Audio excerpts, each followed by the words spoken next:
Yeah, blame it on the... It is. I mean, you drink and then you go, Oh. There's kind of burning in my stomach.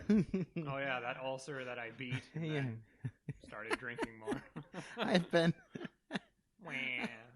conscientiously poisoning myself for, years, 6 hours a day or whatever. Why don't I feel great? Weird. Yeah. Concertedly, that's what I meant. If only it was just like it's so nice though. I don't know. Isn't that the that's the rub. Something of it all. Yeah. Here we go. Light beer. So I heard there's this Dune movie coming out. Oh, yeah. Did you watch the trailer? Yeah, I've watched it. Watched the dank Dune memes. Oh, are there dank Dune memes already? Oh, that's a thread that's been going on a long time. Oh boy, it's fun. Wait, they say it's it's like. Do they use the Lynch? Like, they use it all. Oh, really? It's awesome. No, it's the one. What do they say? It's the one pure fandom left. I hadn't heard that. That's cute. Yeah, no, it's funny. I genuinely laugh. There's something very wholesome about the dank Dune. I'm officially endorsing hashtag dank Dune memes. Yeah, no, it's hilarious. One of them, it shows the Leto II in a worm, and it's as the worm and dressed for the job you want. Yeah, that's good. Cute. That's cute. Oh, although I'll have to remind you, I'm sure you know, as we chat a little bit the other night about it, but I've only ever read Dune, the first one. The first one. Yeah. So we don't really. It's always nice to have a shared text, and then you can have conversations about your shared text. Yeah. So I'm going to be limited here. We talked for like 45 minutes. I was on a beer walk, and I had to sit there outside in the fucking rain wearing my fucking mask because you wouldn't shut up. You just kept going. I was comfortably in my garage. Yeah. Whose garage? Oh, jeez. Okay. Luke's. Sorry. Jeez. I think that's the first time it's been said. Maybe. I always wanted to call it the Pigcast or something. That'd be good. Or Ask Adam, although that might already be a thing. Yeah, that's different. Yeah. Something to do with pigs, that'd be good. Yeah, I thought. Yeah. Snout law. Pigs. Yeah. Pigs. Oh, what did she say? Swine? This is not an army. You're all pigs. Yeah, Pigs. Totally. Oh, man. Love so that. good. Really effective. It's that scene, I mean. Turn all your enemies into swine. It's pretty horrific. Not you bad. see all these heroes we've been following and learning to have affection for. Terrifying. Dude. Old Val Kilmer and what's her name? Dude, the close-up of his face spouting out tusks freaked me the fuck out as a kid. Yeah. Oh, dude. Bavmorda. Yeah, oh my God. So good. And then the hot redhead, mother! Mm-hmm. And the spell itself is her snouting, snorting. Yeah, but also the... Jesus Christ, yeah. Childicide or whatever. Yeah. That's how heartless she is. Her own daughter. Dude, brilliant movie. Fuck it. 6 out of 5 stars for Willow. Yeah, 5 out of 6 piglets. And then the brownies are little piglets. Like, they crawl out from under a helmet. Yeah. And the thing is, like, piglets are bigger than brownies, and so they're like 10 times their size before. It works, though. It's a sight gag. Oh, totally. The little humanoids are piglets. Yeah, exactly. They're not miniature pigs. Oh, man. Whatever their names are, I totally forget what he's like. Rats. Big rats! You and that stupid rat dream again. So good. Yeah. Dude, you know what? You know what I bet is going to happen? They're going to try to remake movies in that style. And maybe they could pull it off, but fuck. Rotoscoping and all the shit they did and that bad CGI. It's not CGI. However, they make those. Right. Transformation scenes. Yeah. And the troll that becomes that two-headed monster and shit. It's stop motion. A lot of it. Yeah, for sure. Damn. Good storytelling. Well, and it's just so almost like by the numbers fucking Campbell. Yeah, right. that's what it is. Oh, Save the baby. Hero leaves home. Yep. Has to do some stuff. Unwilling comes hero. back. Yep. Right. Yep. Oh, right. You get your refusal of the call. I don't remember if there is a refusal, but there probably there is. He tries to give the baby away. Right. This is a Daikini baby. Out of the way, Peck. Yeah. Please. He doesn't want to have the baby. Supernatural aid. He gets the magic acorns. Yep. Come on. That's straight. I mean, it's right there. It's the story. It's the fucking story. Evil, bad person, big black castle to do something evil to pure innocence. Right. And yet it's not boring. Are you fucking kidding me? It's a nice little piece of film, The rescuing of the baby and putting it in a basket in the river. Huh. Never heard of that before. Moses had that. You know who else had that story? Origin story, swear to fucking God. Sargon. Really? Yes. Basket. Yes. Basket is a baby. And he was rescued by like a goddess. You could probably write a fucking doctoral thesis on... It's been done. I guarantee you it's been done. Mythological baby basket. In the river. Yes. Yeah. So I don't know of any Chinese ones. Maybe I'll bet $20 that there probably is somewhere. Maybe. Yeah. Probably.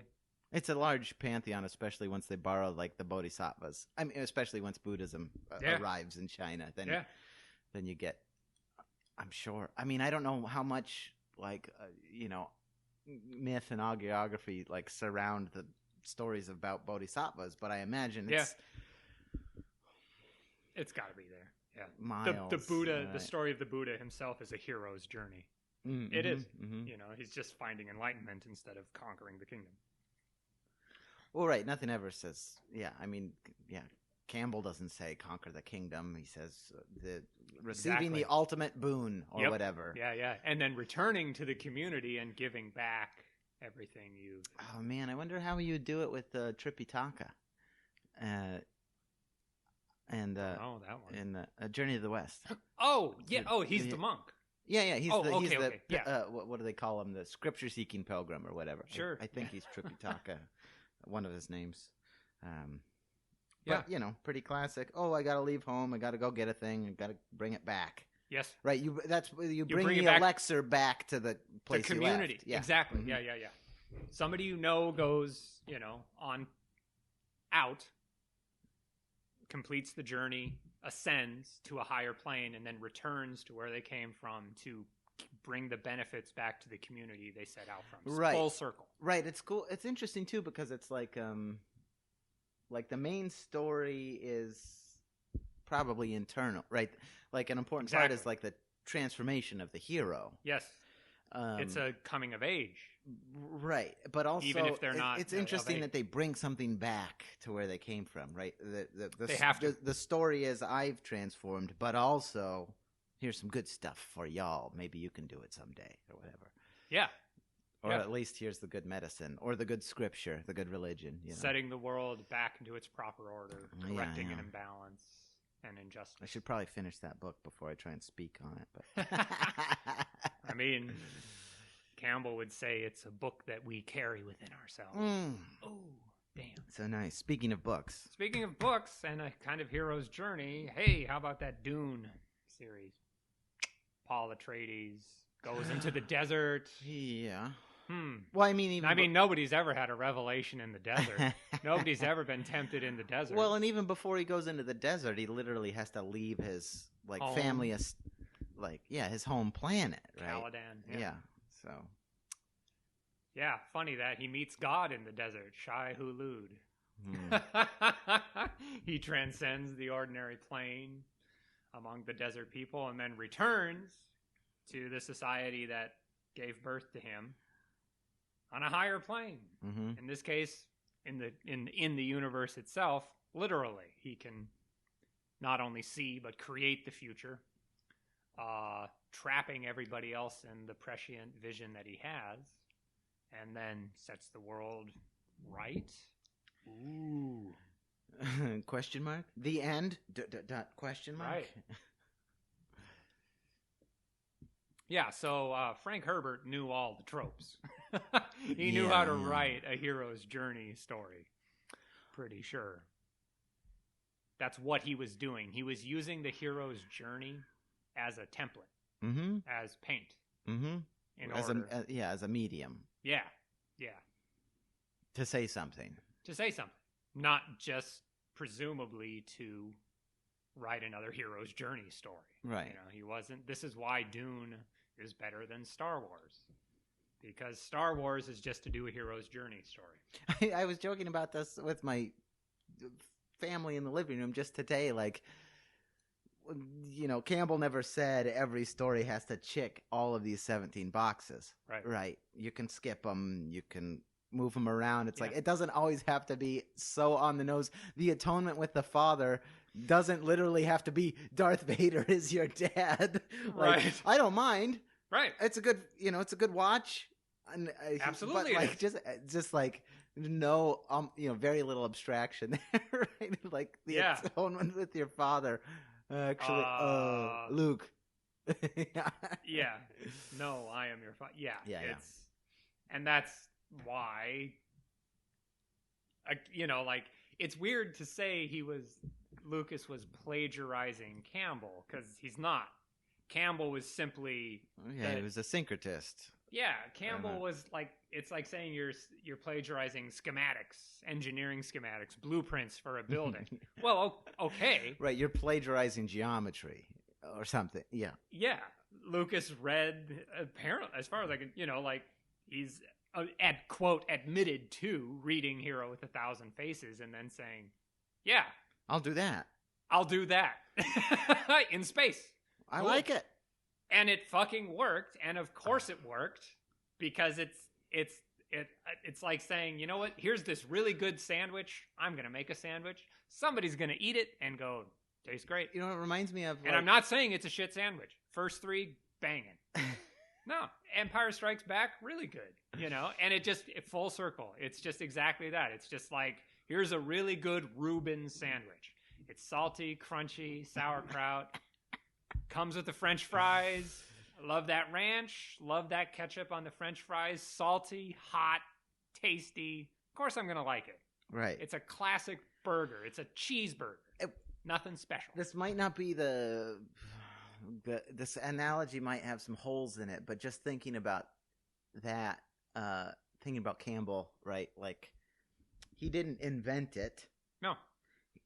He's pulling from the Odyssey. I'm sure he didn't invent it. No, he looked at a bunch of stories and said, I think this is how most of them seem to work. I see a lot of similarities. Right. Here's a structure. I'm reverse engineering it. Yeah, very basic. They were put together by a million people a million times, and these are the structures I'm seeing within them. Yes. Right? In the same way that if you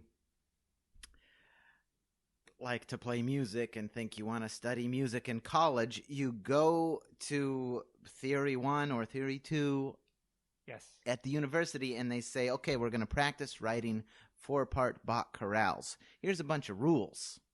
Yes.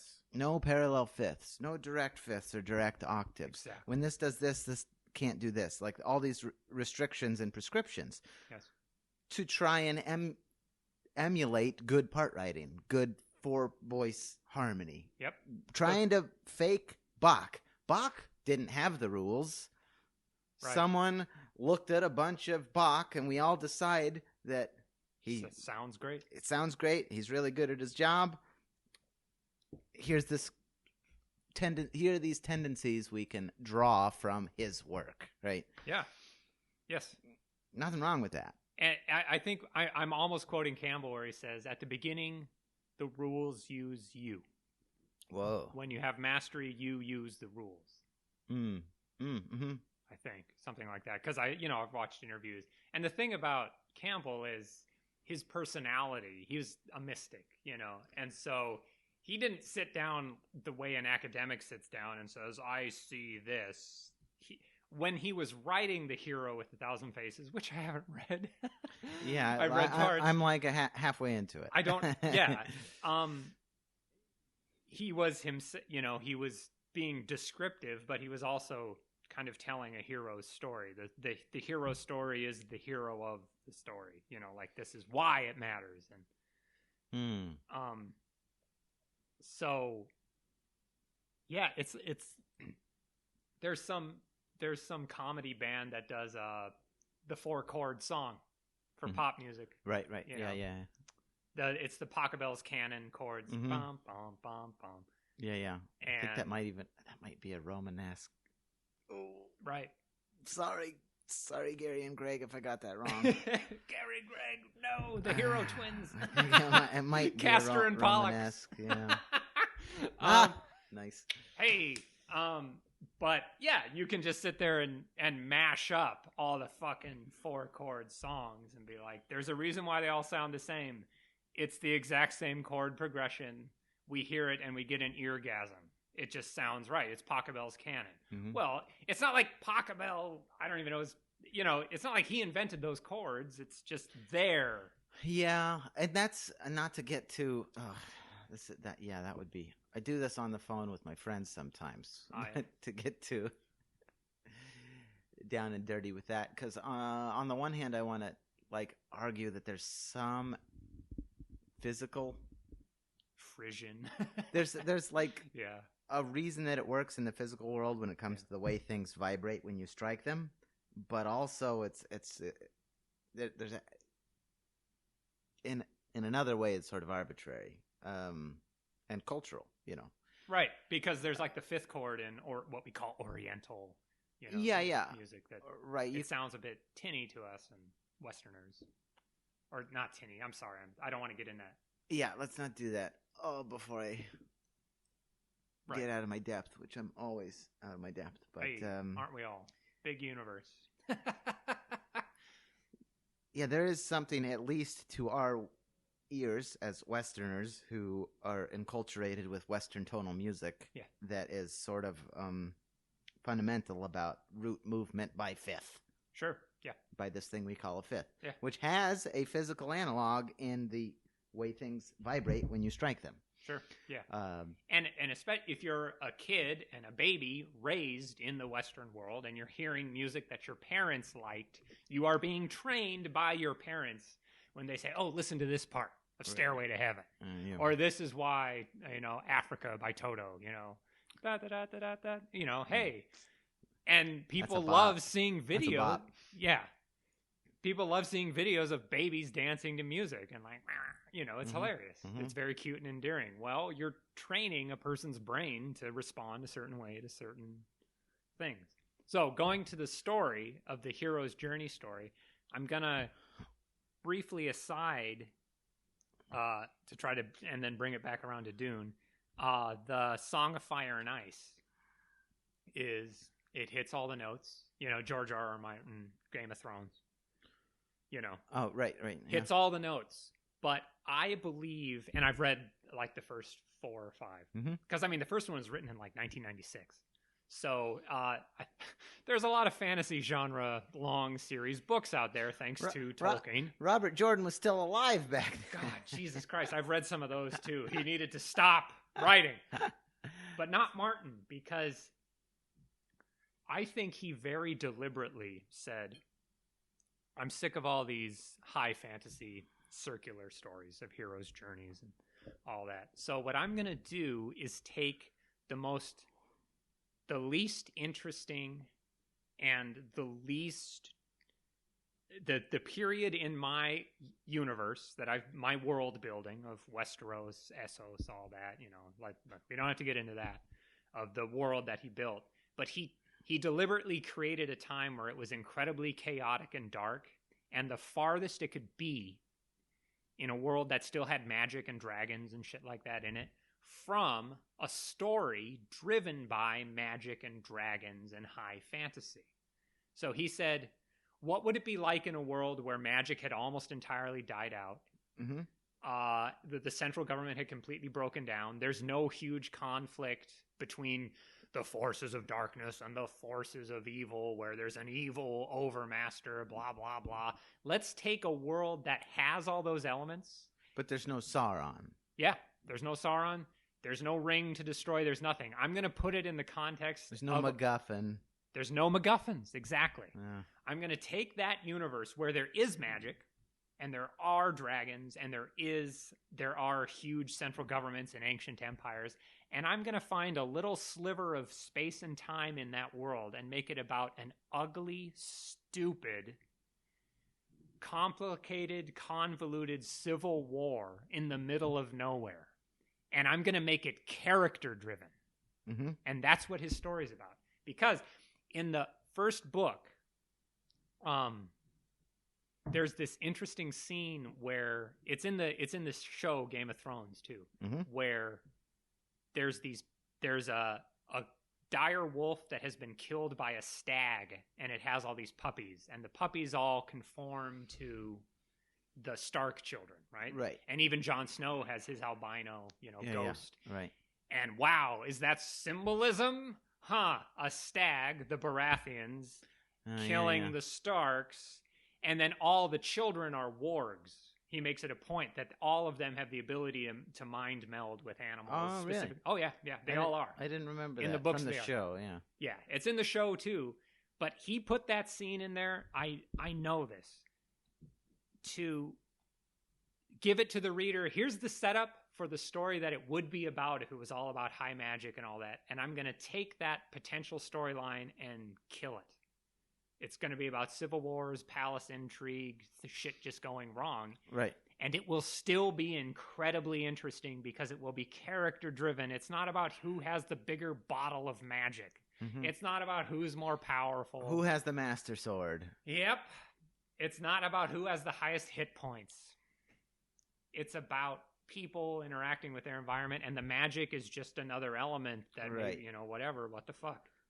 Right? And it's dirty and ugly. Very. And that's the point. And I'm sure he did it on purpose because it's this incredibly deliberate scene. They come, a metaphor. In the world of the story, tell me if I'm wrong, George, the children of the forest would have made that happen through the trees and their control of animals, or the three-eyed crow, he's a green seer. He can merge into anything. He would have made a stag kill a wolf and made it happen where he could see in the future that it was going to happen in front of the Starks. As a warning. It's a warning. And it doesn't matter because they're just fallible human beings and they have shit to do. We got somewhere to go. Right. I don't care if there's some prophecy. Portents and prophecies. I gotta go park my horse. I have to think about lunch. I don't have time for fucking prophecies. I don't have time for high magic. I'm busy. Yeah, I might even literally have to do my taxes. Literally. The king sent me a letter. I gotta figure out what the fuck to do. Right. What am I going to do? Write a letter to Robert Baratheon. We found a bunch of wolf puppies.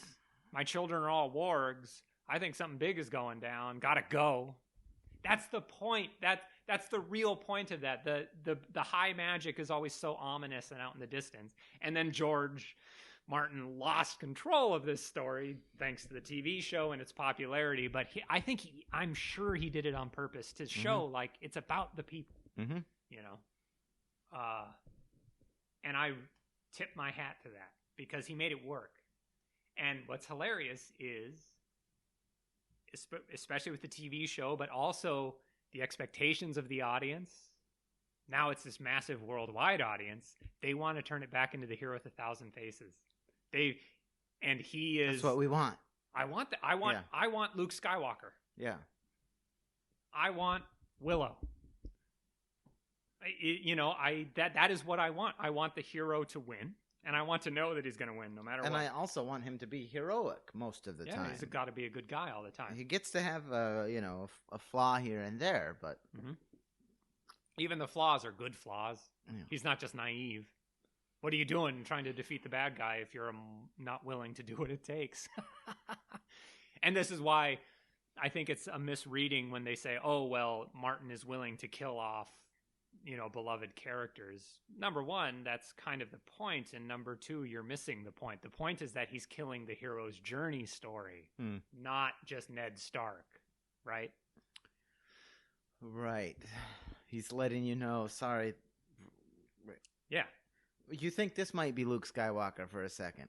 Oops, sorry, he's not him. And then he gives you, I haven't read the books. I've only watched the show. Right. But then even the show gives you another maybe potential Luke Skywalker, and then and the more diluted it becomes, the really flawed characters like Jaime Lannister or Tyrion Lannister or Catelyn Stark, who started the whole goddamn thing. You know, like, what are you doing kidnapping Tyrion Lannister? Like, oh, right. Are you right, trying right. to start a civil war? What the fuck are you doing? He's like the 6th most powerful person in the kingdom, and it's guaranteed to split it. They all get turned either into absolute heroes or absolute, because we just keep trying to make it into this simplified, hero's journey story.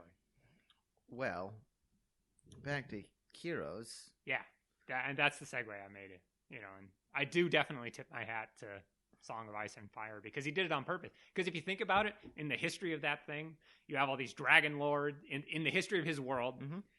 In his world building, which he also he had to be disciplined about that as well and get the ancient mythology right in order to show that this is the least interesting period of the time, and it's still incredibly interesting. That's the point. Right. By the way, dragons exist, but we're not going to fuck with them for a while. Not for a long time. It's and by the way, politics. By the way, Sorry. yes, it's going to be palace intrigue, and you're going to be glued to your seat. You're going to be glued to the page, wondering what's going on between Varys and Peter Baelish. Yeah, right. And it's like, if you zoom out in time and place, this is nothing, but it's still very interesting and compelling. Right. That's the point. Right. It'd be like if Tolkien decided to write a trilogy up, focusing in on the thing about the Silmarillion is that its scope varies so much. Oh, right? Man, totally. Right? Sometimes it's real big creation story, Genesis bullshit, but then sometimes you get chapters of like individuals doing heroic things. Turambar, and you might get a little Fëanor in there. I don't remember. Oh yeah, but you get Beren and Luthien. Yep. And you get going and cutting the Silmarils out of Morgoth's crown or whatever. Oh yeah, right. But it'd be like if he picked one of the a paragraph in the Silmarillion that was like, and here's a period of relative peace, but with some palace intrigue, and then wrote a trilogy about that. Yes, yes. Instead of someone being comfortable at home, receiving the call to adventure, leaving the Shire. Exactly. If Tolkien had written about politics of one faction in Khazad-dûm in the First Age, when they're not even involved, or some obscure elven, inter-elven conflict that even before it came to blows, if it ever does, I can't remember if. There were 3 kinslings. If he had written about palace intrigue in Gondor. Right. Yeah, because that's basically what he's doing. That's exactly what he did. Yeah, I mean George. Yeah, George Moore. Yeah. And right. Here's the 10 or 20 years of like Minas Tirith, Minas Tirith. Yeah. Of course, and George R. R. Martin does this too. I mean, like I said, I haven't read it, but even in the show, there is a foreign border. Yeah. I mean, there's a border where at the north, where some things happen. So, like, it'd be like it would be like the, 100 years before Bilbo's born. Yeah. And then focus it in on Minas Tirith. And palace intrigue, or jockeying. The mayor of the palace, families versus jockeying for nobility, jockeying for power, right. Businessmen, uprisings Meanwhile, of peasants. we shoot some orcs with some arrows over in what's it called? The other one that's taken. But anyway, yeah. Oh boy, Osgiliath. Thank you. So, you have the hero's journey can be. Again, it's like a good bowl of chicken soup. So formulaic. Hit all the right notes. I'm still going to eat it. I'm not going to say it's bad. Willow, come on. What fucking Willow? Trying to watch more Willows, I mean, any of them. Damn, so good. It's that down a fourth, up a fifth, or down a fifth, up a fourth baseline, or whatever it is. Yeah. And just like composers will sit there and go, hey, all those chords you like? I think Shostakovich was good at this, or the Rake's Progress. I'm going to give you all these chords you like and then fuck with them. Mm-hmm. I'm going to fuck with you I'm going to give you what you think you want, and then I'm going to put this garnish on it to make you think, maybe. Right. In the Dune series, having read it a bit,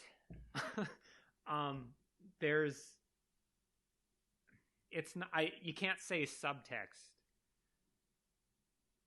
but there's the very obvious hero's journey at the top that, just like Martin later, Herbert, I believe, saw the hero's journey story, said, yeah, people like that.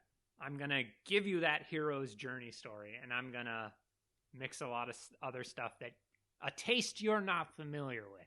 I'm going to take your chicken soup, and I'm going to throw some tomatillos in there.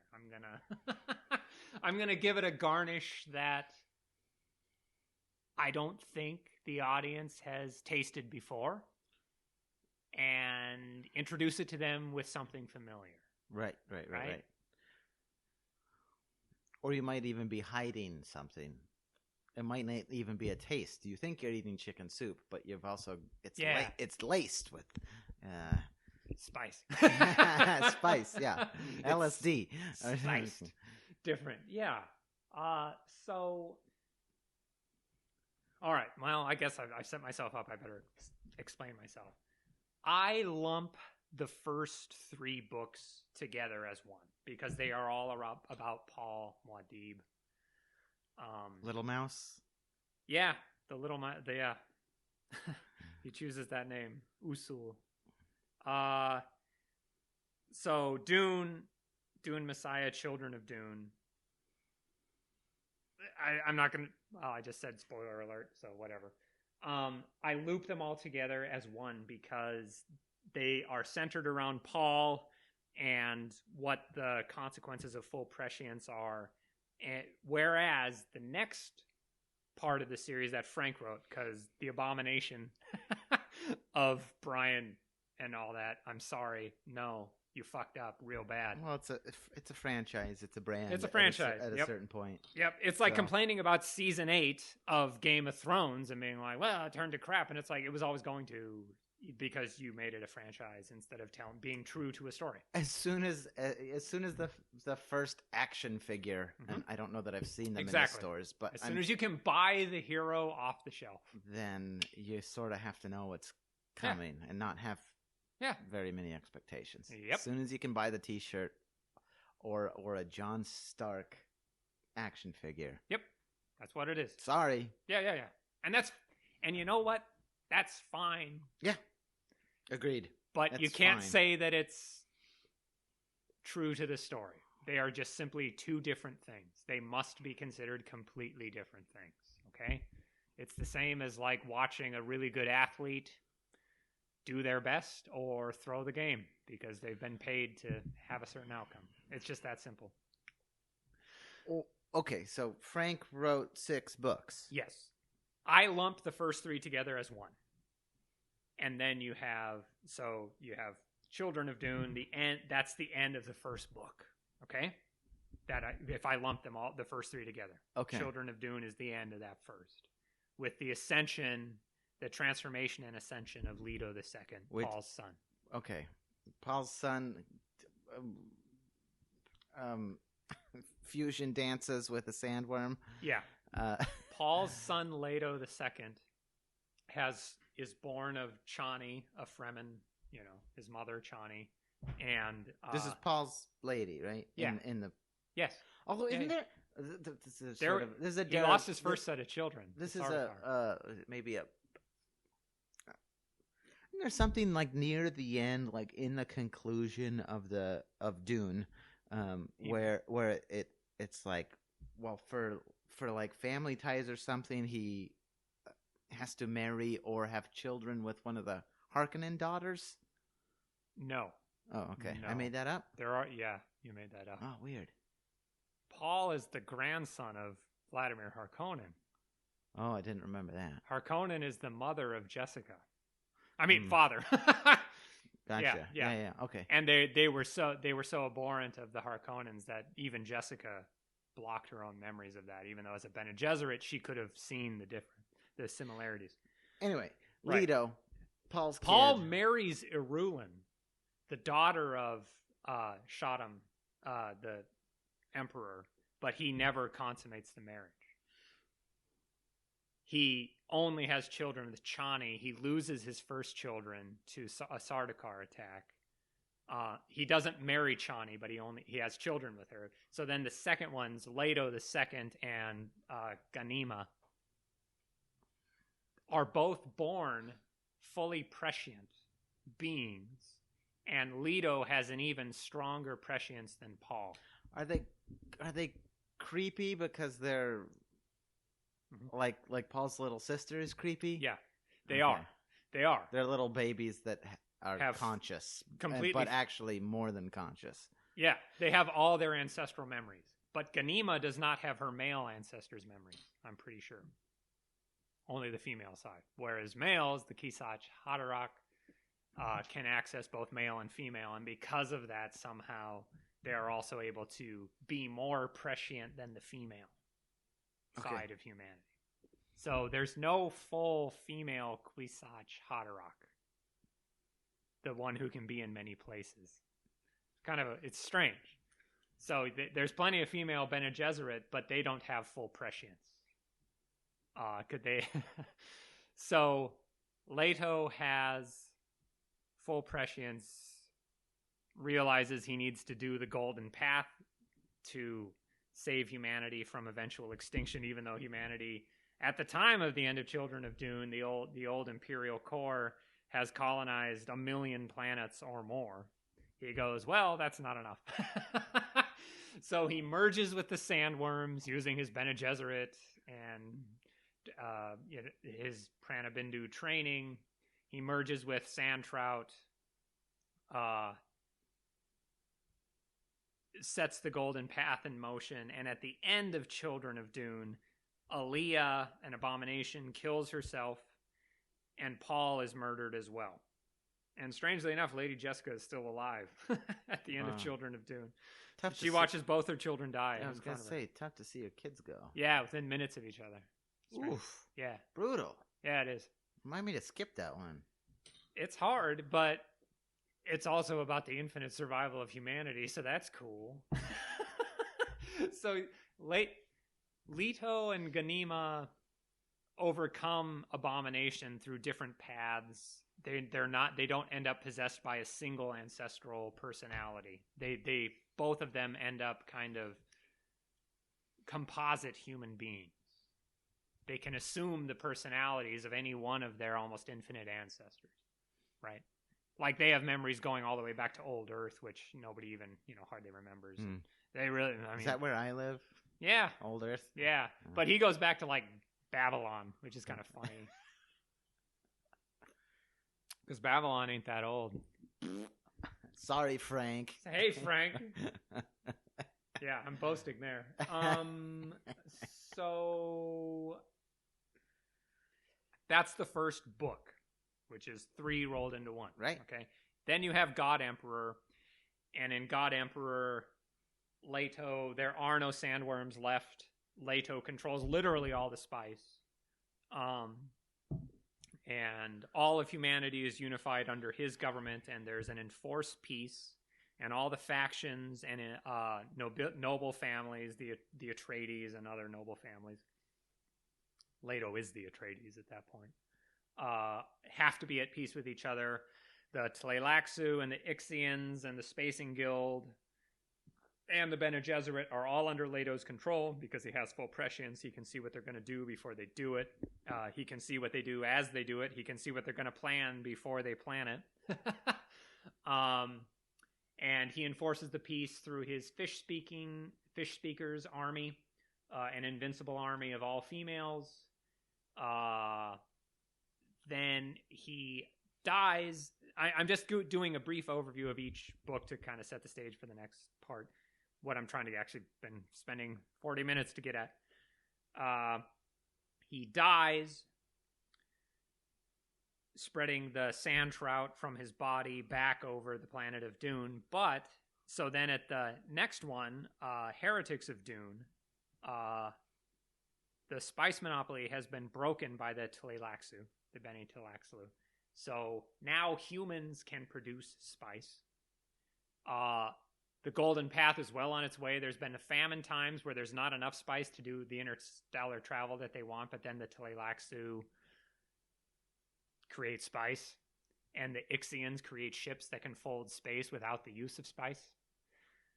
And then there's an interesting phenomenon of people from way out in the scattering, where now humanity is not only settling millions of planets within the home galaxy, they're jumping from galaxy to galaxy. There's an exponential wave that reaches no crest of human settlement of the entire universe, not just the solar system. Like, there's one point where they say, like, well, no matter how far we go, we just keep finding more galaxies. Not planets, galaxies. They're jumping intergalactic space. Right. That's Heretics of Dune, which centers around the character Miles Teg. And then in Miles Teg. That's funny. Oh, man. Yeah. Oh, I wish so much I could remember the main character of the Star Wars first-person shooter, Dark Forces. Because he's... Oh, there are some folks. Well, no one listens to this. If people listen to this, there'd be some Star Wars nerds that were mad. Dak Rambar, Dirk, right? Anyway, right? It's just funny because you're playing a game and you're not Luke Skywalker, right? You're basically playing like Wolfenstein, but with the Star Wars skin, of course. But your hero has a name. Miles Teg. Anyway, sorry. Yeah. Go on. and then in Chapter House Dune, it stays centered on the character of Miles Teg, and it resolves the conflict that began in Heretics of Dune. So, in my mind, you have the first three wrapped into one: the story of Paul. Mm-hmm. The middle one, God Emperor Leto. Then the next two. okay, I see. Right. You're not thinking two trilogies. You're thinking Book of 3. Yes. 1 and then 2. Yeah. Okay. So I see it's not subtext. What is it? Like a overarching theme?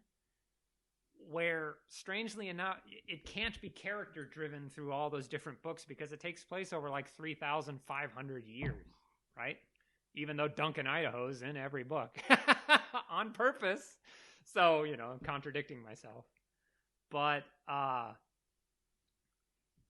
every change at every new book, there's humanity escaping an ecological bottleneck. Right. Sorry for that. No, that's good.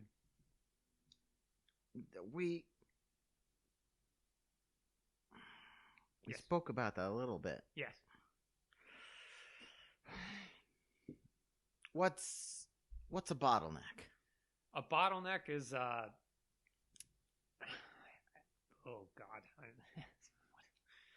It has symmetry. It's where a necessary commodity, something that can be controlled, is narrowed into a place, either physical, like Constantinople controlling the Bosphorus, controlling therefore maritime trade, or a bottleneck caused by other forms of restrictions. And it has to be symmetrical.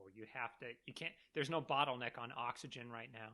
But if there was one machine we depended on, and that machine better not break, that produced all the oxygen we need to breathe, then there would be a bottleneck for air. But there isn't right now, and so nobody can charge you for the air you'd breathe, even though they'd love to. Right. So you can use it to squeeze wealth at the point of the bottleneck. So, okay, give me an example in Dune, the first book. So in the first book, the bottleneck is actually... Okay, so another thing to say... Okay, I gotta do a bit more world building. So in What's interesting about those jumps between the different books is that in every one of them, there is a different major faction that's in charge in each one of them. Strangely enough, that's it's hinted at. It's not expressly stated of like, oh, well, actually in Heretics of Dune, it's openly stated like, because the Bene Tleilaxu can produce spice on their own, the rest of the universe bent the knee. They actually say that. This is Miles Tegg musing in like the first opening paragraph. The first few pages of Heretics of Dune is Miles Tegg just like thinking about the world he inhabits. It's really kind of ham-handed. Yeah, it's an interesting bit of exposition there. It's just pure exposition. Yeah. Swear to God. He's like sitting in a restaurant being like, oh, this is who I am and how I was born and hello, reader. It's really bad in that sense. He's in a park with his head laying down against a tree trunk and just saying, oh boy, the universe, huh? Isn't it interesting that it's like this? Yeah, he's practically looking at you and winking. You know, like it's and that was what kind of tipped me off because the character that Heretics of Dune is about is not Miles Tegg, it's the world they inhabit. You know, it's just straight up like, this is the world now that the Emperor is dead. Right. This is the consequence of the scattering and the famine, the famine times and then the scattering. Like New York is the fifth. Yep, exactly. Yeah, except it's not New York, it's trillions of inhabited galaxies. But they straight up say, Miles Tegg is like, yep, and you know, with the for every ounce produced on Arrakis, the Tleilaxu tanks produce long tons of spice. And so since spice was, everybody wanted it, now everybody was beholden to the Tleilaxu. So, in the first Dune, the most powerful faction, no, I need to go back. So, okay, so the Bene Gesserit produce all the services that humanity wants from women and all the political services and these incredibly well-trained advisors, sexual services, spying, things like that. They have a monopoly on their other memories. That's what makes them so incredibly effective. So you have a human being that's at the peak of human potential, right? All female. Okay. That's what they do. What's their bottleneck? What do they depend on? The spice. They have to have it. They can't make it themselves. If it goes away, they go away. Okay? The Spacing Guild, it controls interstellar travel and interstellar travel within the home galaxy. If you don't meet their price, you ain't fucking going. So they control trade and banking. And what do they depend on? Spice. They cannot do it without the spice. Right, their pilots need the spice to be slightly prescient to barely fly in space. That's or correct. Whatever. Yeah. To fold space. Faster than light travel. The Tleilaxu have face dancers, which are good spies and stuff, but they don't provide very many services for humanity, but they do not require the spice. They don't need it. So that's not a bottleneck for them, okay? The Imperial family in the first book controls the best military, the Sardaukar. They don't provide much beyond that besides the general peace. They're technically counteracted by the legislative body of all the great houses, the Atreides, Carino, and all the others. The House of Lords or whatever. Yeah, the House of Lords, yeah. Though they're totally dependent on these other secret societies, right?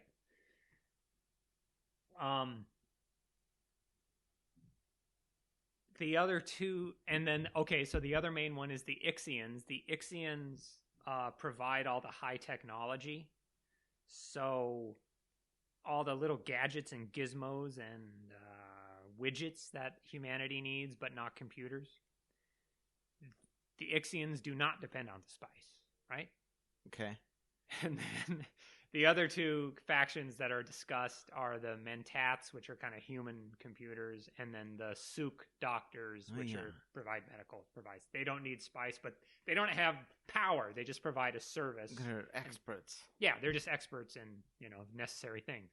And so Herbert is doing a really good job of refining down the really necessary aspects of humanity. I'm going to take a human society, all of humanity, and just say, what do all people want?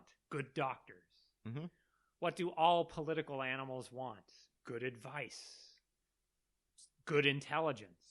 And the occasional commando. Yep. Okay. Yeah. Miles Tegg is he's bred like to be a occasional Green Beret or whatever. Yeah. Absolutely. Transport. Highly necessary. Last time I checked. The Bene Gesserit, religious services. Mm-hmm. And sex work. Sex work, yeah. So he just took humanity and refined it down to just its like sub-parts. Like, I'm going to strip the flesh from the bone. You were listing these factions, and some of them were spice dependent and some of them weren't. That's important. So that's what I'm getting at. And spice is, in this universe, basically magic, right? Yes. You could call it anything. Might as well. But it's the stuff. It's magic. Yeah. Yeah, it's Gandalf. It's mana. It's mana. Yeah. Mm-hmm. I have to spend MP to do certain things, and I don't to do other things. Yeah. And those that depend on the spice have a knife to their throat for the planet Arrakis. Oh boy, when you run out of mana and you can't get an Esther or whatever. Right. So, in the first book, Dune, the Space Guild is on top. They control essentially everything because they're the only ones, literally, who can do transport. So if they say boo, if they say nope, we're not going to cooperate, literally all interplanetary travel They're the only game in town. Literally. That's the point. Yeah. It's a bottleneck. Mm-hmm. So, first book, Spacing Guild is on top. Paul breaks their monopoly. He breaks that bottleneck because he uses the Fremen to control the spice. Therefore, he controls the Spacing Guild. Right, because they were dependent on it to begin with. Absolutely. And they're not able to... But no one was leveraging that against them yet. They couldn't because... Oh, right. House Harkonnen and the Imperial family... and need interstellar transport. Yes, exactly. But Paul doesn't. And there's literally the ending chapter of Dune, just the first book, Dune itself. Yeah. He's like... He point in that famous negotiation scene at the end. He's like, I need you Spacing Guild guys to do this for me. And they say, we don't take orders from you. And he said, yes, you fucking do. Because I have set up these bombs of like water of the maker around the planet, and I can destroy the spice if I want to. And whoever controls the ability to destroy something controls that thing itself. And they're like, are you serious? And he's like, yes, I'm fucking serious. Check your limited prescience. And they do. The navigators look into the future with their limited ability and go, he really did set those bombs. Oh, fuck. If we don't do what he says in this negotiation room, he'll destroy the spice and essentially kill humanity. But at that moment, they switch their allegiance. Paul's got his finger over the big red button that says send a nuke. Literally. Yeah. Which will send all the other nukes. Not literally, but it's a nuke over the spice. And in that moment, they switch their allegiance from House Carino, the Emperor, to Paul. Okay? Because at the beginning, they are giving the Emperor orders. They're saying, you need to get rid of this Paul Atreides. We can't fully see him, but something's up. Right? So that's the breaking of the first bottleneck in the first book. Mm-hmm. Now the bottleneck is the Fremen and Paul. Because Paul is the first human being in that universe with full prescience. He uses that prescience. His prescience in his mind is the new bottleneck. Very interesting. But you are saying bottlenecks are symmetrical. So yes, if Paul Atreides' mind is the bottleneck, what's on either side of it? Other prescient beings. On both sides? Yeah. Well, no, but come on. Because he's the first. That's all. I'm thinking. No. I'm thinking like directionally, right? I'm thinking something goes in and then it gets squeezed and then something goes out. Because thankfully Herbert is like, I'm not gonna. He doesn't have even in this universe, he doesn't have miracles. Mm-hmm. Paul is prescient. That means another person can be as well. And the Bene Gesserit got the idea for a Kwisatz Haderach from the limited prescience, the much more limited prescience of the Guild Navigators. Mm. Well, if you give a, quote, regular human being enough spice and training, and remember the Navigators have to be bathed in spice constantly, literally, or they'll die. Oh, really? If you give a regular human being massive doses of spice so that they can see a pathway through space and time and fold it and safely navigate, what if we bred a human being who is very sensitive to spice that wouldn't need to take massive doses of it, but if you gave them enough, they would be able to see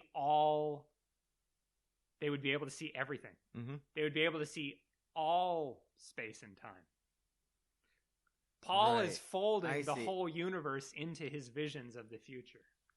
He can see everything. He can be in many places at once if he has enough spice. And that's what happens. He goes to Arrakis. He goes to Dune. He goes with the Freeman. The spice is everywhere. And he starts to have these prescient visions. And then he can see everything. Thanks to a long breeding program by the Bene Gesserit. Right. So the bottleneck is not an accident. No, far from it. It might be a like a statistical problem where you try for a while and brilliantly you don't know who's actually going to be the one, but eventually one of them will. And there was the it's not Fade Ryutha. Fuck, I forgot his name. The guy who is the almost Kwisatz Haderach, the eunuch in the first book, who forgot about. Not Raban. Oh my God, Fenris. Oh, what's his name? Fuck. Fenric. He was an Alma. He was a side branch of the Bene Gesserit breeding program, and he is an almost Kwisatz Haderach, and he can hide from Paul. Ah, interesting. Because his powers are not nearly as great as Paul's, but he has a limited kind of prescience. Fenris something. God damn it, I can see his face. He's a dead end of that breeding program. Whereas Paul, Jessica was supposed to have a daughter and then have that daughter breed with Fade Ryutha, a Harkonnen. Ah, I see. Right? So the reason it's a bottleneck is because you can have many prescient humans, fully prescient humans. So the reason Paul is a bottleneck is because he's the first. That's why. After him, the universe is strangely confronted with the situation of what if we had multiple people who had full prescience? What happens when their visions collide? Right? Which is what you get in a later book. Yeah. With this kiddo, right? With Leto. Yeah. Strangely enough. So Herbert wisely and courageously makes Dune Messiah about the breakdown of a Messiah. What do you do if your Messiah is flawed? What do you do if your Messiah isn't willing to take the steps necessary to be the full Messiah? Because there's a passage, I think it's in actually the original Dune, the one book Dune, not the 3 that I roll in, where Paul Atreides is contemplating different visions for the future, and he sees what he would have to do to make the golden path happen, merge with the sand trout, and become immortal and all that, and he rejects it, even though that's his job as the Messiah. Literally, it's a scene in like the desert. He's like, whoa, that's too extreme. I can't abandon my humanity. I can't abandon Chani. And he tries to split the difference. Whereas his son, Leto, and full sense, fully commits to it, is willing to abandon his humanity. And strangely enough, in God Emperor, when we get to that, being willing to never have sex, never merge with a woman, and give all that up, give up his humanity for a lifetime of personal despair, in order to become the Messiah that his dad couldn't. So, Dune Messiah is about the failure, a failed Messiah, who tries to split the difference and try to make things good for himself as well as for humanity instead of taking the full sacrifice upon himself. Children of Dune is the story of how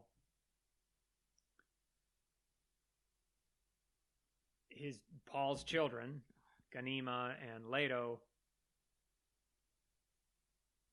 resurrect the golden. That's too much messianic language. Sure. Bring back the golden path, traverse all these dangers, go through it just the story is a hero's journey, His children go out, Leto goes out into the desert as a refugee, just like his dad did 20 years earlier. You still have imperial pursuit. You have an evil, corrupted imperial power. His aunt Aaliyah, who's been an abomination, who's becoming an abomination. She gets possessed by Vladimir Harkonnen, her grandfather. Oh, that sucks. It does. She gains weight and everything. He takes control of her, and he controls her body and makes her start to get fat. It's really strange. They're weird books. Weird. Yeah. I mean, I remember that she creeps everybody out because she's like a when she's a conscious toddler or whatever, and then she knifes somebody. Oh yeah, right. Oh yeah, she in the first book. No, she kills Vladimir Harkonnen with a Gom Jabbar. Yeah, the poison. So good. Yeah, so that makes Children of Dune really fucking creepy. She's possessed by the man she killed, who's her grandfather. And is she Leto's daughter? Aaliyah? Yeah. Yes. Yeah. Leto the first. First. Yeah. Oh yeah, she is. They're proper sibling. I mean, yes, they're proper siblings, but they're genetically. Not that it's important, but yeah. Yeah. No, it's Aaliyah is the daughter, full daughter of Jessica and Leto, the first. Right. Yeah. The noble dude. Right. All this other crap. So it's really fucking creepy when you think about it. She's possessed by the grandfather she killed herself. There's this famous scene where Harkonnen had this physical tick. He would make this pattern with his hand, like Trump, pushing things around. I swear to God. And then boom, gotcha. But he would push things around on the table in front of him, and Jessica sees her do this, and is like, "You're possessed by our arch nemesis, by the prescient memory of." The inner personality of her dead grandfather, whom she murdered. And he starts screaming at Jessica through her. He's possessing her. Yeah. Atreides, bitch. Get what you get. His daughter. Whore of Babel. Yeah. Sabine. He calls her like an Atreides whore or something. But this is Aaliyah saying. Right. It's fucked up. These are fucked up books. So, Leto does his hero's journey story, goes out into the desert, achieves a higher plane. Gurney Halleck gives him a super dose of spice, and he goes on a big psychedelic trip. Meets his father in the deep, deep desert, the heart of Fremen territory, the abandoned Sage. Forgot that one too. Jarukatu. And they have this insane battle of prescient visions against each other, where they're under the moonlight, moaning and groaning, as Paul is no, just be a human, don't do this, don't give it up. And Leto's my skin is not my own, I've already made my choice, it's going to happen, I'm going to make the golden path happen. And Paul is mourning. Speaking of the extended phenotype, Yeah. Damn. Yeah, because Leto II was able to see this impossible vision of an infinite humanity. Will never go extinct until the universe itself does. Expanding to galaxy upon galaxy, eventually expanding. If you can travel faster than the speed of light by folding space, you can eventually get to the edge of the universe, I presume. Ooh, creepy thought. What do you do then? you wave at the alternate versions of yourself wearing cowboy hats, like in Futurama. Yeah, or Rick and Morty. Yeah, Jesus. So Leto is like, I've already made my choice. Like, it's done and done, Dad. And Paul is, broken by this and gives up. Paul is, well,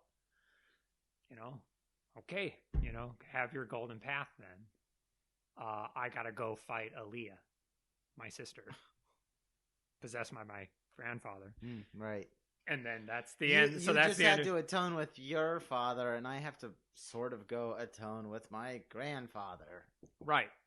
So that's the end of that first cycle, right? So the break in the ecological limit is the faction in charge is the Spacing Guild, and then they're not. Okay? In the next part of the cycle of this story, strangely enough, except for the Emperor himself, right? Leto, the God Emperor of Dune, the most powerful faction, strangely enough, and this is kind of, I think, because he was very subtle in this one. It's not like in Heretics of Dune. He doesn't say they bent the knee, but the most powerful faction is the Ixians, the technological faction. Gotcha. Not the Tleilaxu and the Bene Gesserit, nor the Spacing Guild. Leto, those three, the widget makers. Yeah, the widget makers are the most powerful faction after Leto himself. I have to say that because Leto. Where's the bottleneck there? Right, Leto has put the boot on the Tleilaxu and the Bene Gesserit and the Spacing Guild. He controls all of the spice, all of it, literally. So. Sorry, Grandma. Yeah. Grandma Jessica. Well, I mean, when God Emperor starts, he's been ruling for 3,000 years. He's 3,000 years old. They don't remember even what it was like before. They just have dim memories. Oh, right. And he's a worm. He's a big worm. He's a big worm. Worm of the human face. Dressed for the job you want. So he controls all of the spice. So the Spacing Guild has to do exactly what he says. Otherwise, they can't do shit. He controls all the spice, so the Bene Gesserit have to do exactly what he says. Because they can't do shit without it either. Yeah, it's literally the end of the Bene Gesserit if he wants to. And so they come to him. There's this famous thing. They write a letter to him in God Emperor of like, you can see the future. You can see what people not even born yet are planning to do. So, if you see us, the Bene Gesserit, this is written by the Mother Superior. If you see some of our descendants plotting against you, please warn us now and let us know what we need to do to prevent that plotting. Literally, that's a letter in the book. These are good books, man. Sucks now though, because now it's a time travel book. Yes. What's the difference between Perfect Prescience sci-fi story and time travel sci-fi story? Exactly. Yeah. Okay, so they send him they send him a letter and they're like, we fully submit to you because we believe you when you say you can see everything we're going to do even in the future. And the Tleilaxu don't need spice. He doesn't use the spice to control them, but he can see what they're going to do before they do it. And so he's kind of like, you guys are these fairly kind of monstrous creatures, and you keep sending your face dancers to infiltrate my people. It's getting real old. There's this famous attempt on his life where like literally everybody around Leto is a face dancer, a secret spy looking exactly like the people they control, and he's just laughing as they try to kill him, roaring with laughter. The Ixians are the most powerful faction because Leto is their greatest customer, and he is letting them develop technology that will escape prescience. He is forcing them, using his powers of prescience, to build machines that can not only evade prescience, but he also is pushing them in the direction of building machines, widgets, that are able to fold space and do travel without the use of spice. He himself, he's Leto, engineering the. Yes. Leto does not like that he knows everything in the future, and Leto the Second, and he deliberately does not look in certain directions in order to leave the unknown unknown. Whoa, yeah. Interesting.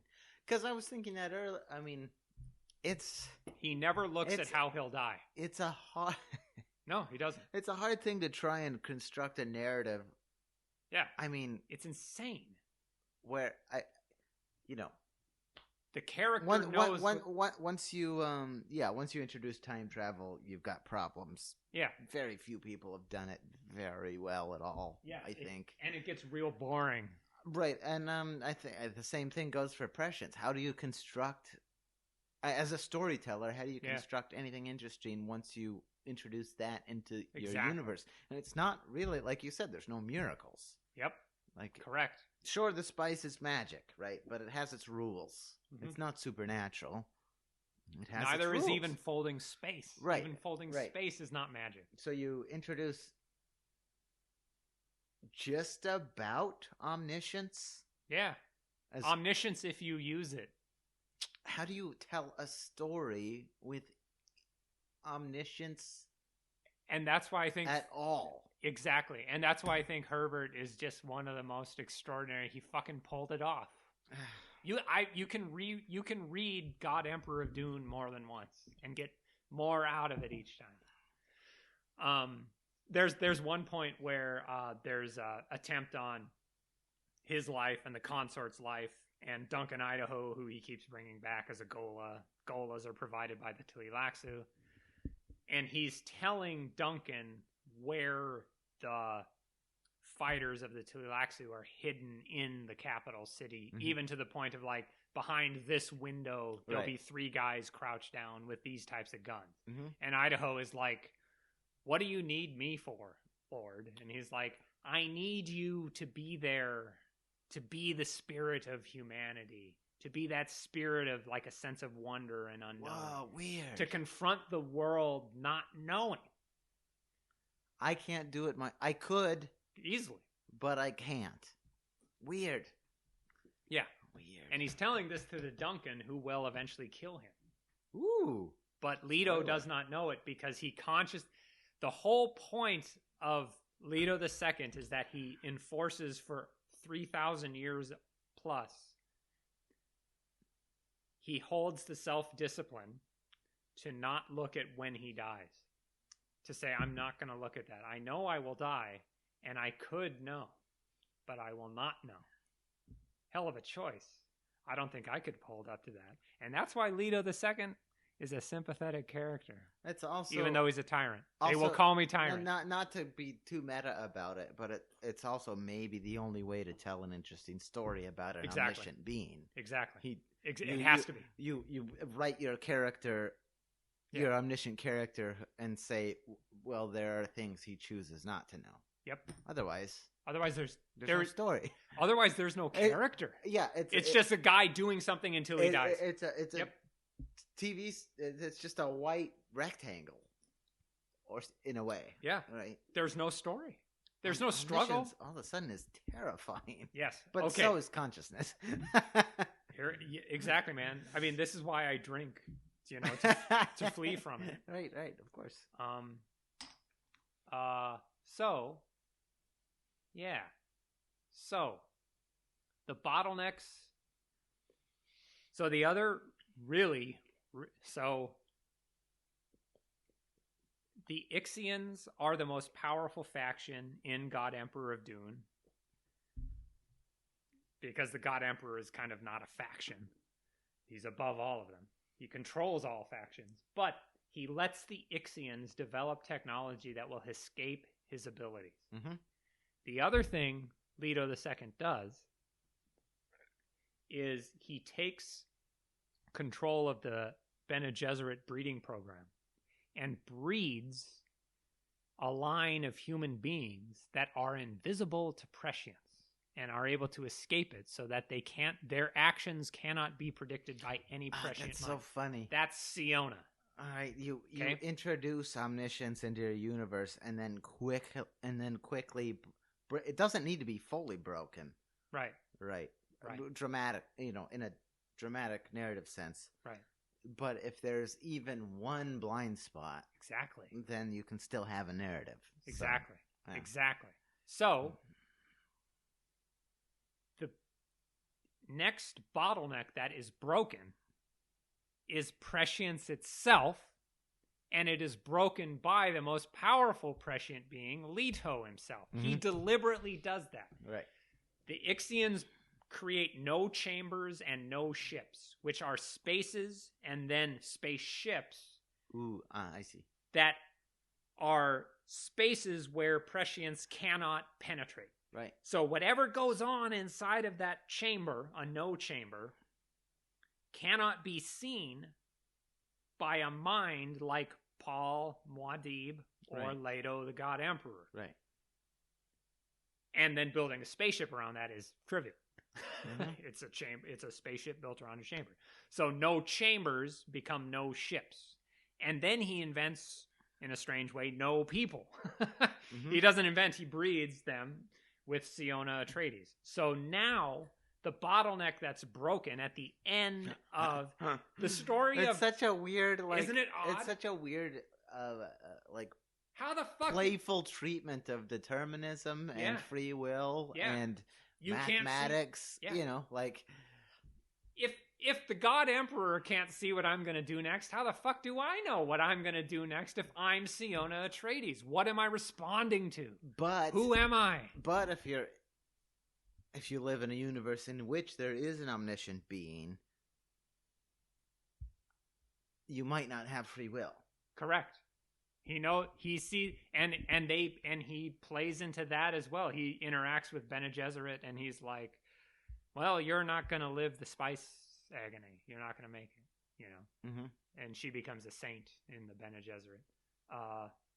Where it's just like, I saw you being born 2,000 years before you were born, and then I saw you die. It's just, you came and went. So, hard when you think of your own life in the grand scheme of things, isn't it?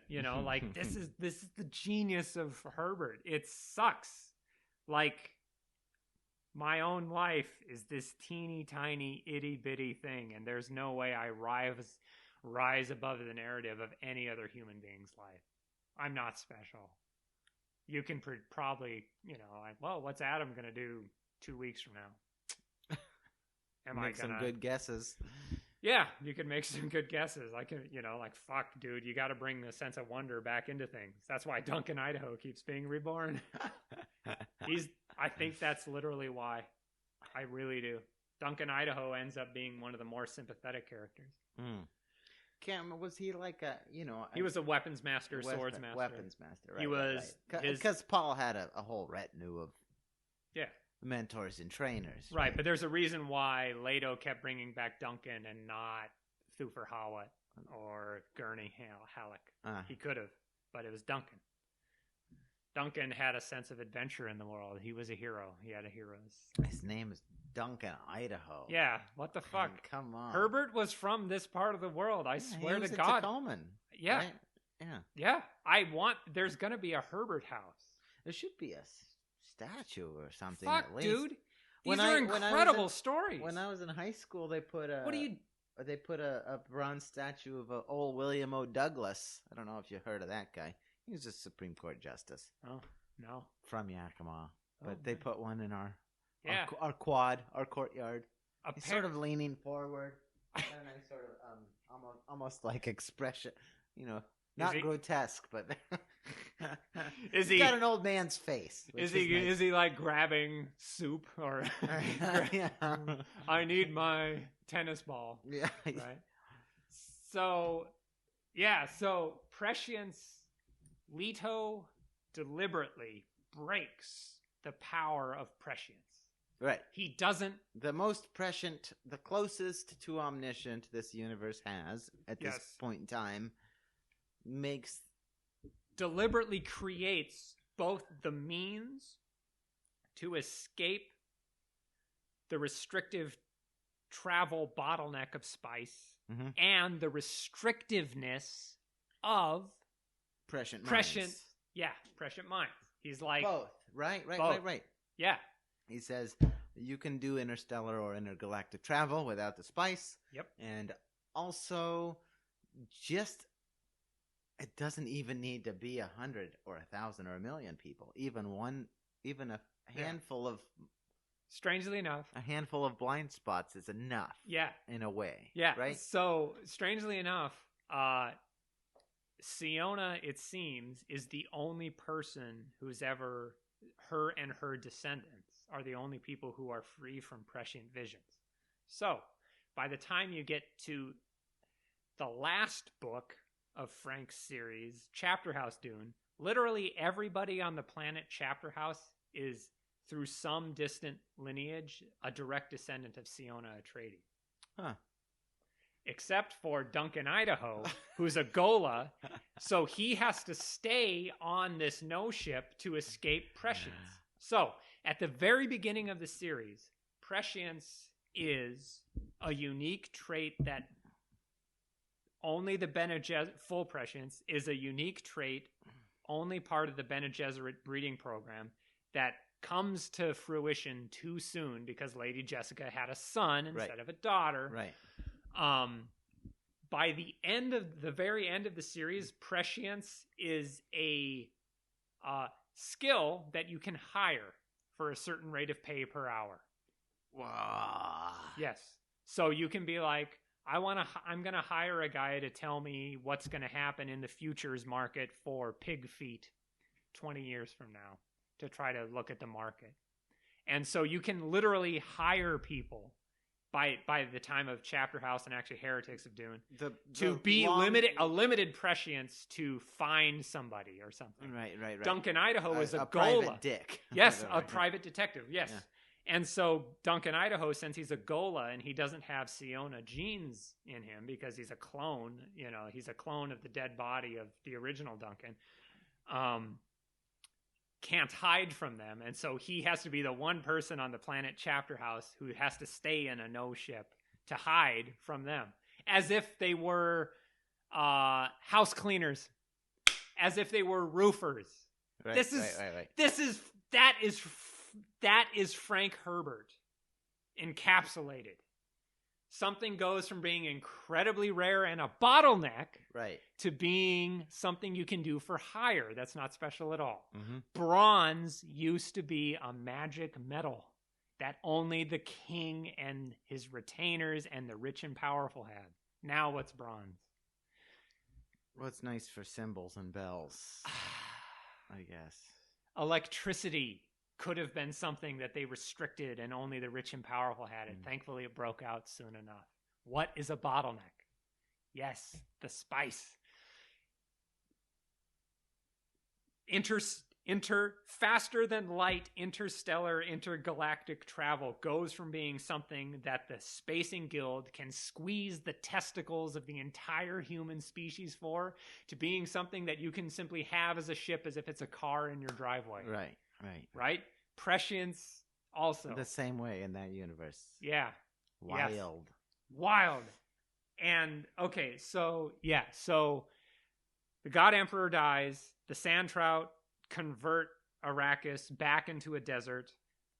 So now Arrakis, the sandworm cycle begins there again. But also the Tleilaxu, Leto allows them to break the monopoly of spice, period. Mm-hmm. So in Heretics of Dune, they are in charge because they control the axolotl tanks, which produce spice, which is actually the female branch of their species. And so the human body itself creates the spice. Whoa. So now spice is everywhere. You can create the spice on any planet. You can create it in a factory. Spice is abundant and cheap, but the secret is held by the Tleilaxu. So they are in charge. In Heretics, they get destroyed by the honored Matras, who are refugees fleeing from out in there. So they get destroyed. And so the story comes full circle by the end of Chapter House Dune. Spice is abundant and universal and can be made on any planet. Prescient human beings are all over the place, but so are humans who are immune to prescience. Okay. The Spacing Guild still exists, but so do all of these no ships and no chambers. And so even a human who's not a Siona descendant can go into a no chamber, and how big can you build a no chamber and hide from prescient people? So by the end of prescience is broken. Prescience is broken. The imperial family has long gone. The squeeze or monopoly on spice is broken. Spice is broken. Space travel is broken. The bottleneck or squeeze or monopoly on interstellar or intergalactic space travel also broken. Yes. Yeah. So are there any monopolies at the end?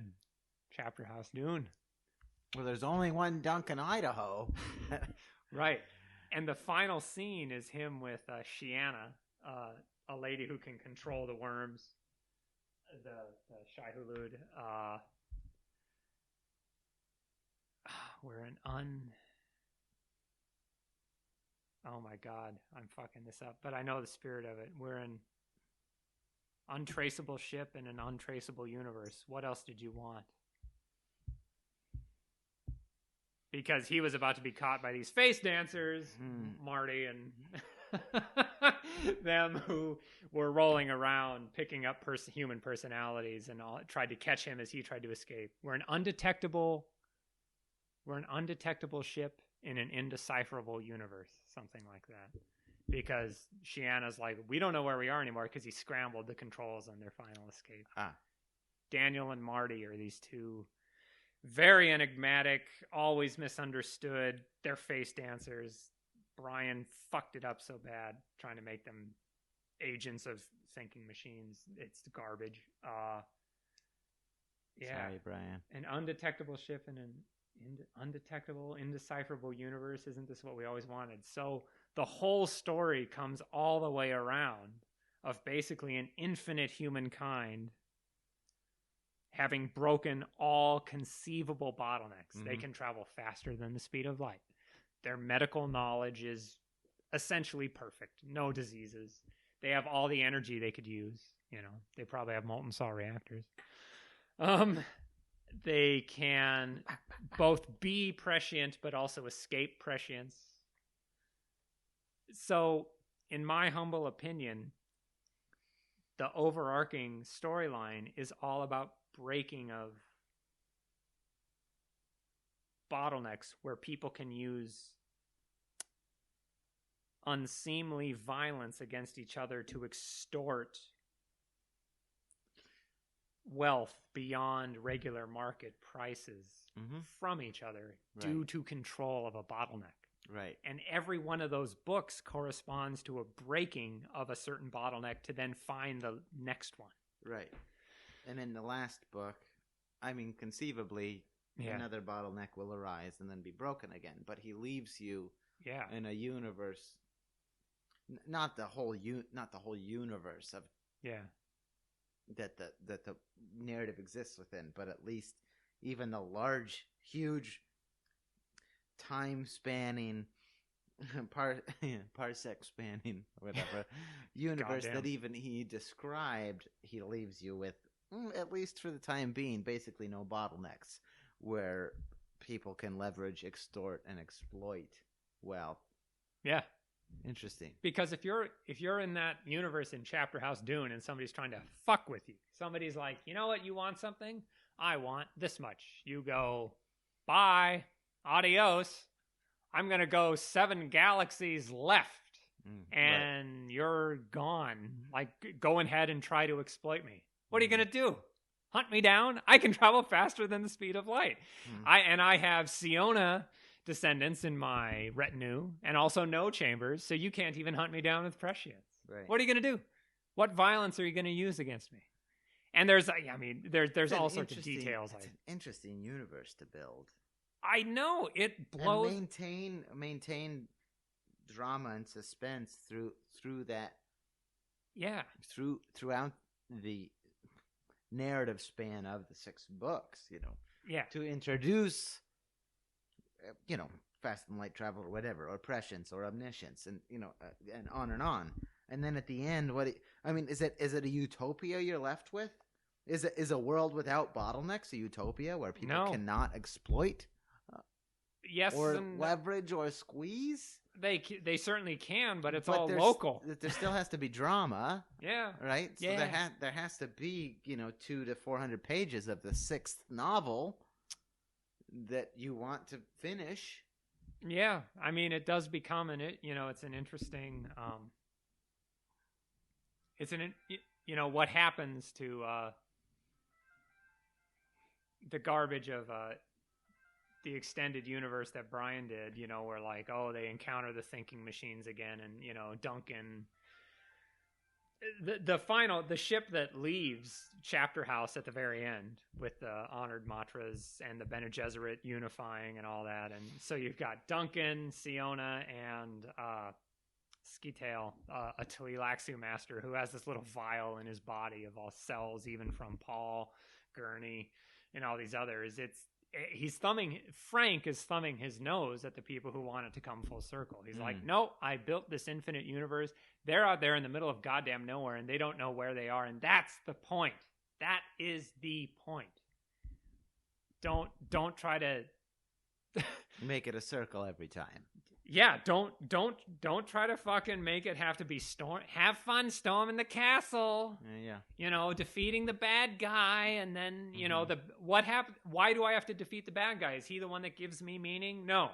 My life in this world, making choices as a free human being, is what gives my life meaning. I don't need a bad guy to rise up in order for me to matter. You don't need a Sauron or a Count Rugen. Yeah. Or a Prince Humperdinck. Prince Humperdinck, yeah, exactly. Yeah. Interesting. So he deliberately thumbed his nose, and then these franchisees took the bait and like, oh, nope, we need another infinitely bad enemy, the thinking machines. That's who Daniel and Marty were. Nope. Nope. And that's what's so that's what's so cool about this analysis is on the fly, I can do it. Like, no, he made it very clear that Daniel and Marty are face dancers, not representatives of the thinking machines. They're face dancers out there rolling up human personalities like a snowball. And so they're absorbing everybody and all of their past. They can sit there and they can absorb the personalities of Bene Gesserit if they want to. So they have other memories as well.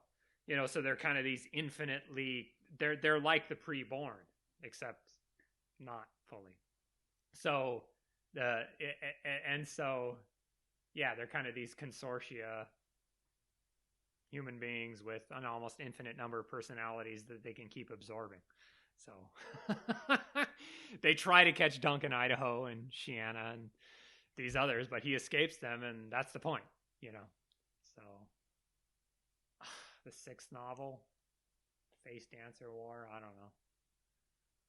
But certainly not what it became.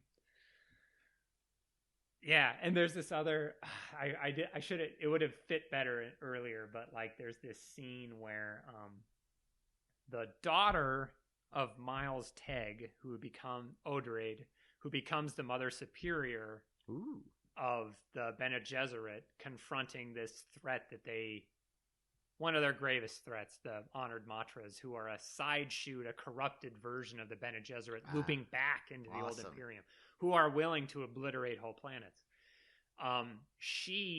It's a brilliantly written scene. She makes her back on Dune, the planet, and finds this chamber that the God Emperor Leto put in place like 3,000 years earlier. For her. Yeah. Because he knew. Because he's omniscient. Right. And he wrote, a reverend mother will find my words. He's carved it into the rock. And it was during the famine times, Sage Tauber which is where Stilgar is from, which is where Paul launches his jihad from. It's just carved into the rock, but very carefully hidden. You know, a reverend mother will find my words. Why did you not choose the golden path? By not choosing to take the golden path, you condemned me to 3,000 years of personal despair. Whoa.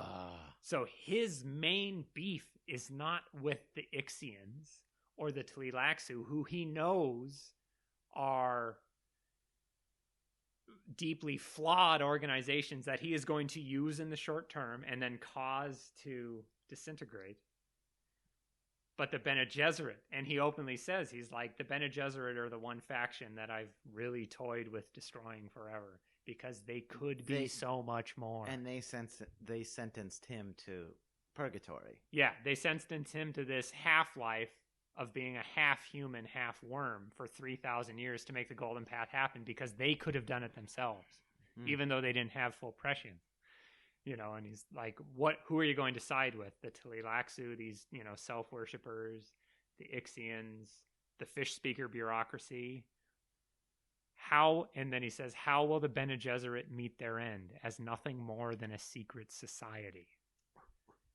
And Odrade is reading this, swimming in swimming pools of spice, and is like, oh, he saw me read this. Right. 3,000 years ago. You know, and he reclaims his humanity. Leto does. Mm-hmm. You know, he had to be a tyrant to everybody in that period, in the period of his reign, but his reign was specifically designed to allow humanity to escape all bottlenecks. That was what he was doing while he was simply superficially controlling everything and having an enforced peace and being worshipped. He was pushing the Ixians and the Tleilaxu and the Bene Gesserit down these paths of infinite freedom. Mm-hmm.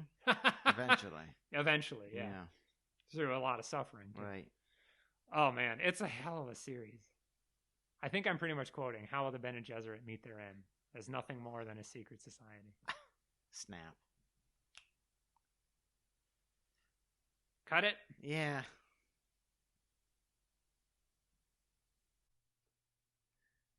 Well, I've never done an epilogue before, but I thought that the Dune episode was central enough to my own sensibilities that I wanted to, and I wanted to get some of the quotes exactly right because they're worth listening to.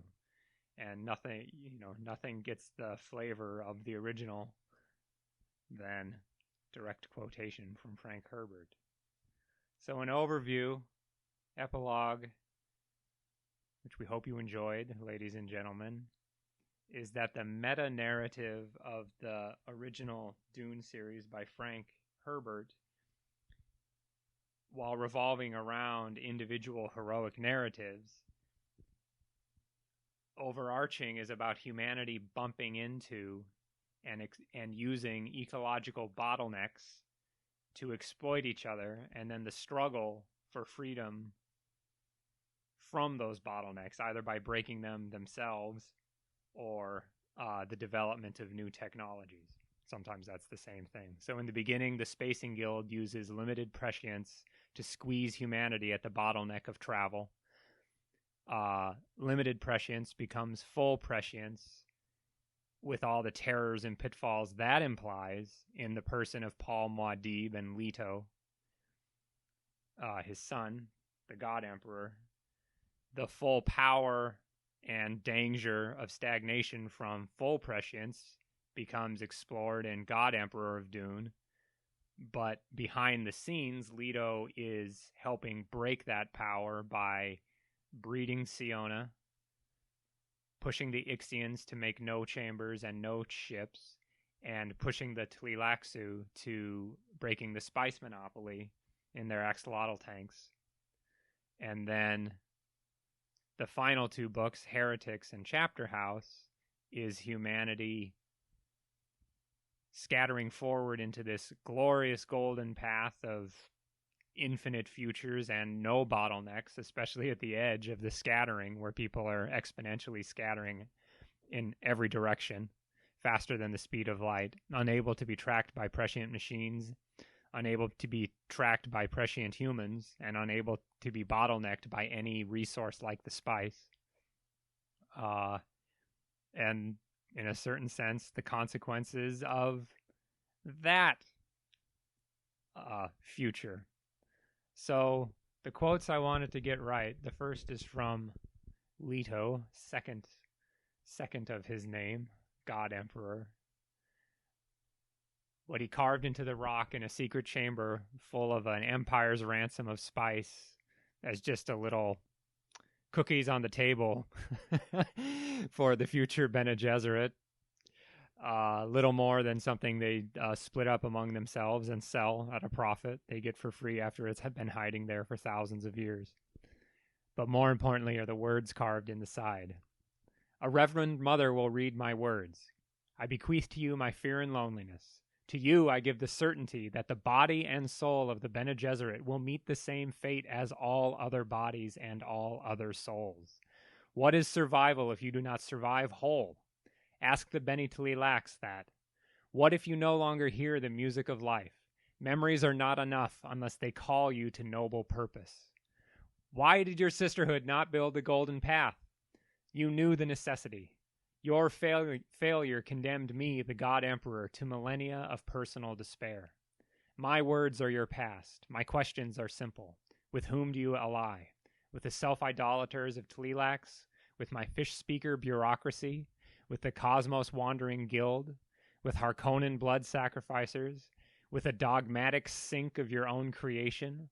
How will you meet your end? As no more than a secret society?